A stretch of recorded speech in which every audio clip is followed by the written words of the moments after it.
I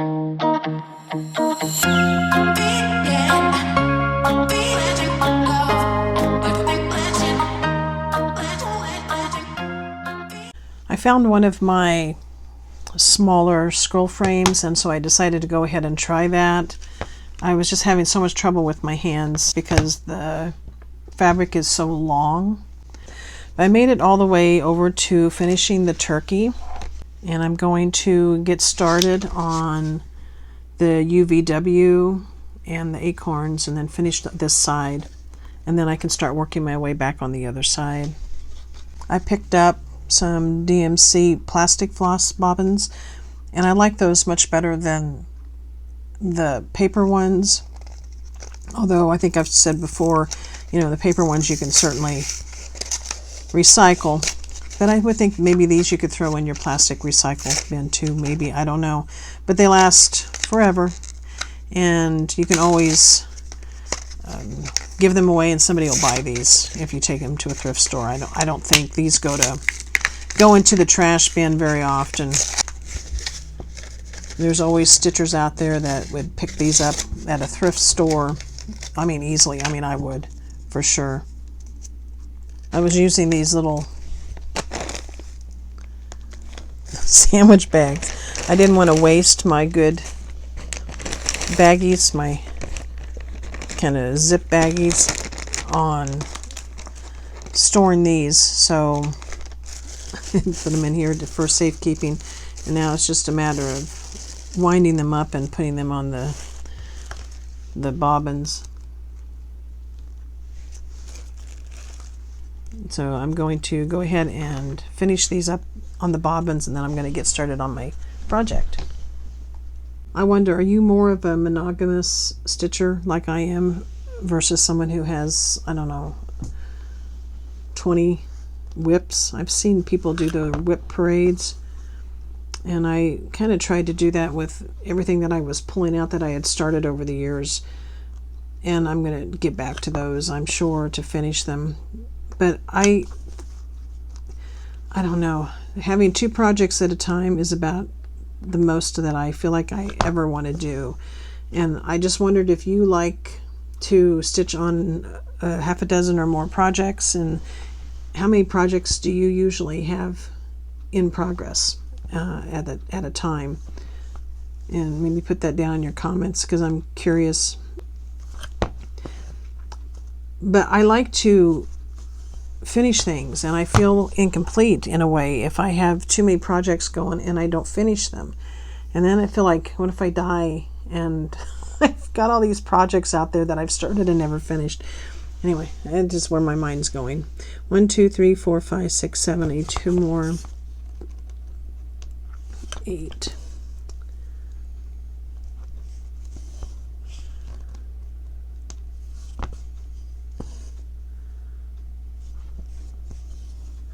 This isn't like diamond painting. I mean, if I'm just doing some blindly, no thought, having to do like a whole row or something somewhere, that's one thing. But counted cross stitch, I mean, I can watch a movie and things like that at the same time, but I have to be really careful if I'm paying too much attention to the movie, because I'll make mistakes on the cross stitch. But my mind has to focus on the numbers, counted cross stitch. I don't have any cross stitch patterns that are printed on the fabric, and I think I'd like to try that someday, maybe a small project that has a printed pattern on the fabric, because I just wonder if it's a little bit easier. I don't know, it might be something I'd try at some point.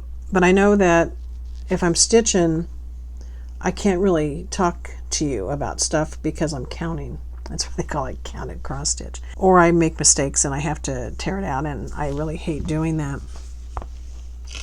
1, 2, 3, 4, 5, 6, 7, 8, 9. 1, 2, 3, 4, 5, 6, 7, 8, 9. So that's why another reason reading and still being able to put up videos. After I finish this cross stitch, course, see, now I can talk because I know what I'm doing on the way over and I don't have to count so much.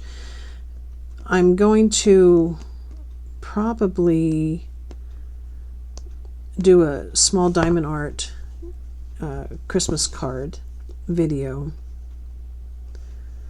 And then I'm going to get started on the painting, the diamond painting again below, because I would like to finish that. But stitching with me and filming this is also helping me in a way to get it completed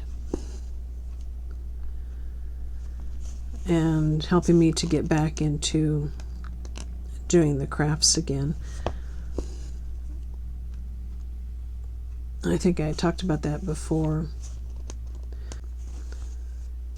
This morning I Ubered a little bit. It was kind of a dead day. I don't usually Uber much anymore on Sundays. I usually hit my quota by Friday afternoon.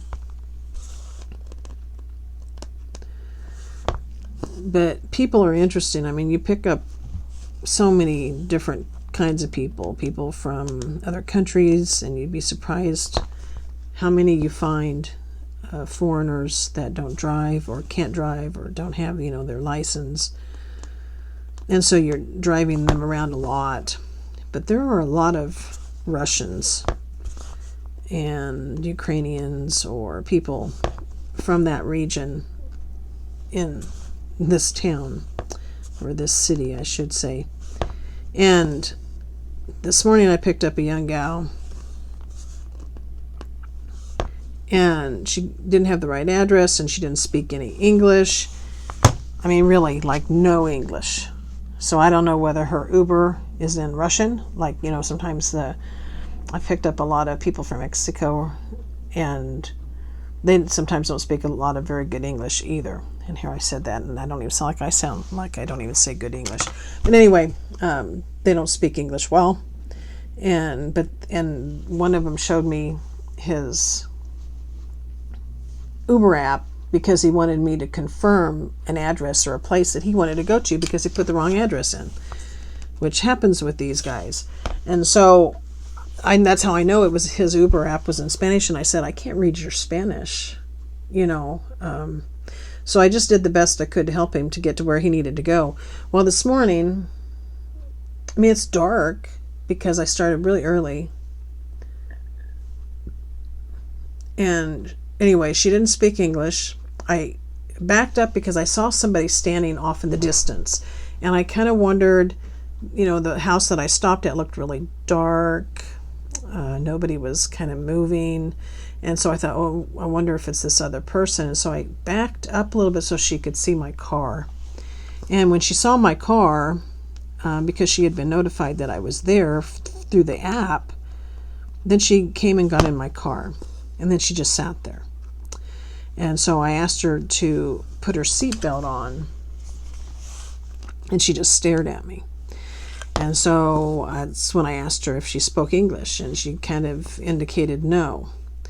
And so I grabbed my seatbelt and pulled it out and said seatbelt, And so she acted like she was going to put it on, and so I thought she did, but she didn't. So here I was driving all this time without her having her seatbelt on in the back of my car. And of course I couldn't talk to her the trip because, she didn't speak English. So I was really glad it was a short trip. But there are a lot of people, and you would be very surprised how many people want to do Uber with little kids that are supposed to be in booster seats or car seats and don't have them. And then they get really mad at you because I won't take them. And a lot of these people, like I said, are people who are foreign. A lot of them from India or from the Middle East someplace. And, so you're telling them, or from Africa. I've had several from Africa that I just refuse to take them because they don't have booster seats. And I just keep telling them, it's the law, and that maybe they should try to get some off of Amazon, some portable ones. I think they have portable blow-up car seats. I thought a couple of times about getting some myself, but it's not my responsibility to make sure that your child has a booster seat. If you want to ride, then you need to make sure your child has a booster seat. But anyway, so this morning it was a little interesting, and then I had another guy who kind of went off on kids need to get over themselves and understand that not everybody's going to like them. And so if they come home complaining about being bullied, that they have to understand that not everybody's going to like them, and they're not going to like everybody. And I'm like, grief, guy. I mean, he's probably in his 20s or 30s, maybe. So I informed him before he got out of the car that there was a really big difference between bullying and disliking somebody. I mean, you can dislike somebody, but you can still treat them with dignity and respect. So I don't know about people. I don't know about people. But I will say this is going really pretty fast. I've been really enjoying this small sampler, and I hope I'm probably going to do some more. But anyway, I'm going to not talk anymore and just stitch, and you can listen to the O. Henry Christmas story. The Gift of the Magi is a short story by O. Henry. The Gift of the Magi is an example of social realism and features a humorous tone. The story is about a young couple, James and Della Dillingham Young, who decide to buy each other expensive gifts for Christmas, despite being poor. The Gift of the Magi was published in the New York Sunday World in 1905 and was later included in the 4 Million in 1906. Some critics believe that Henry was inspired to write the story by his late wife, Ethel, who sold her handkerchief to buy him a Christmas present when they were young. $1.87, that was all, and 60 cents of it was in pennies. Pennies, saved 1 and 2 at a time by bulldozing the grocer and the vegetable man and the butcher until one's cheeks burned with the silent imputation of parsimony that such close dealings implied. 3 times Della counted it, $1.87, and the next day would be Christmas. There was clearly nothing to do but flop down on the shabby little couch and howl, so Della did it, which instigates the moral reflection that life is made up of sobs, sniffles, and smiles, with sniffles predominating. While the mistress of the home is gradually subsiding from the first stage to the second, take a look at the home. A furnished flat at $8 per week. It did not exactly beggar description, but it certainly had that word on the lookout for the Mendency squad. In the vestibule below was a letter box into which no letter would go, and an electric button from which no mortal finger could coax a ring. Also appertaining thereunto was a card bearing the name Mr. James Dillingham Young. The Dillingham had been flung to the breeze during a former period of prosperity, when its possessor was being paid $30 a week. Now, when the income was shrunk to $20, though they were thinking seriously of contracting to a modest and assuming D. But whenever Mr. James Dillingham Young came home and reached his flat above, he was called Jim, and greatly hugged by Mrs. James Dillingham Young, already introduced to you as Della, which is all very good. Della finished her cry and attended to her cheeks with the powder rag. She stood by the window and looked out dully at a gray cat walking a gray fence in a gray backyard. Tomorrow would be Christmas Day, and she had only $1.87 with which to buy Jim a present. She had been saving every penny she could for months, with this result. $20 a week doesn't go far. Expenses had been greater than she had calculated. They always are. Only $1.87 to buy a present for Jim, her Jim. Many a happy hour she had spent planning for something nice for him. Something fine and rare and sterling, something just a little bit near to being worthy of the honor of being owned by Jim. There was a pier glass between the windows of the room. Perhaps you have seen a pier glass in an $8 flat. A very thin and very agile person may, by observing his reflection in a rapid sequence of longitudinal strips, obtain a fairly accurate conception of his looks. Della, being slender, had mastered the art. Suddenly she whirled from the window and stood before the glass. Her eyes were shining brilliantly, but her face had lost its color within 20 seconds. Rapidly, she pulled down her hair and let it fall to its full length. Now, there were two possessions of the James Dillingham Youngs in which they both took a mighty pride. One was Jim's gold watch that had been his father's and his grandfather's. The other was Della's hair. Had the Queen of Sheba lived in the flat across the air shaft, Della would have let her hair hang out down the window some day to dry it, just to depreciate Her Majesty's jewels and gifts. Had King Solomon been the janitor, with all his treasures piled up in the basement, Jim would have pulled out his watch every time he passed, just to see him pluck at his beard from envy. So now, Della's beautiful hair fell about her, rippling and shining like a cascade of brown waters. It reached below her knees and made itself almost a garment for her. And then she did it up again nervously and quickly. Once she faltered for a moment and stood while a tear or two splashed on the worn red carpet. On went her old brown jacket, on went her old brown hat. With a whirl of skirts and with a brilliant sparkle in her eyes, she fluttered out the door and down the stairs to the street. Where she stopped, the sign read, MME, Sofroni, hair goods of all kinds. One flight up Della ran, and collecting herself, panting. Madame, large, too white, chilly, hardly looked like the Sofroni. "Will you buy my hair?" asked Della. "I buy hair," said Madame. "Take your hat off and let's have a sight at the looks of it." Down rippled the brown cascade. $20, said Madame, lifting the mass with a practiced hand. "Give it to me quick," said Della. Oh, and the next 2 hours tripped by on rosy wings. Forget the hashed metaphor. She was ransacking the stores for Jim's present. She found it at last. It surely had been made for Jim and no one else. There was no other like it in any of the stores, and she had turned all of them inside out. It was a platinum fob chain, simple and chaste in design, properly proclaiming its value by substance alone and not by meticulous in ornamentation, as all good things should be. It was even worthy of the watch. As soon as she saw it, she knew that it must be Jim's. It was like him, quietness and value, the description applied to both. $21 they took from her for it, and she hurried home with the 87 cents. With that chain on his watch, Jim might be properly anxious about the time in any company. Grand as the watch was, he sometimes looked at it on the sly on account of the old leather strap that he had used in place of a chain.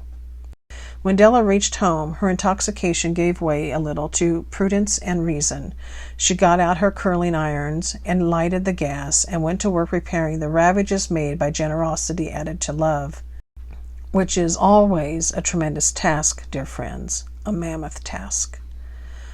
Within 40 minutes her head was covered with tiny, close-lying curls that made her look wonderfully like a truant schoolboy. She looked at her reflection in the long mirror, carefully and critically. "If Jim doesn't kill me," she said to herself, "before he takes a second look at me, he'll say I look like a Coney Island chorus girl. But what could I do? Oh, what could I do with $1.87? At 7 o'clock the coffee was made and the frying pan was on the back of the stove, hot and ready to cook the chops. Jim was never late. Della doubled the fob chain in her hand and sat on the corner of the table near the door that he always entered. Then she heard his step on the stair, away down on the first flight, and she turned white for just a moment.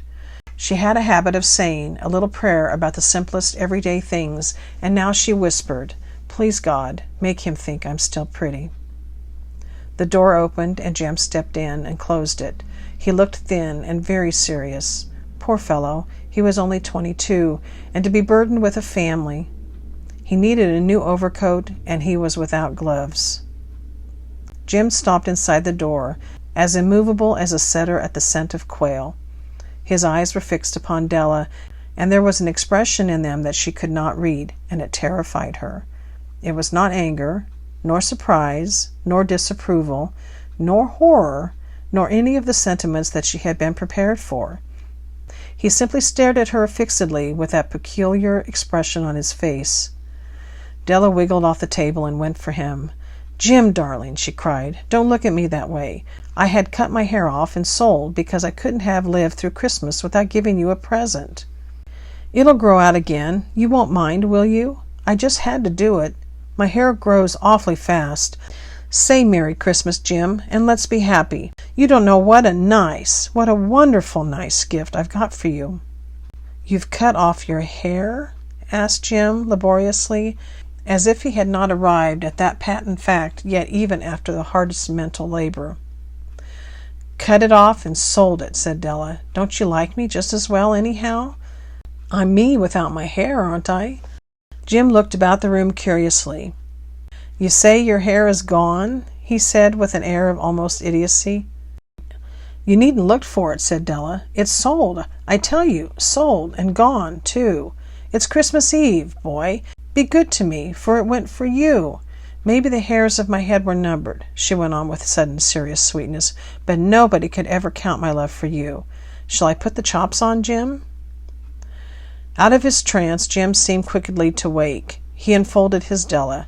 For 10 seconds, let us regard with discreet scrutiny some inconsequential object in the other direction. $8 a week or $1 million a year, what is the difference? A mathematician or a wit would give you the wrong answer. The Magi brought valuable gifts, but that was not among them. This dark assertion will be illuminated later on.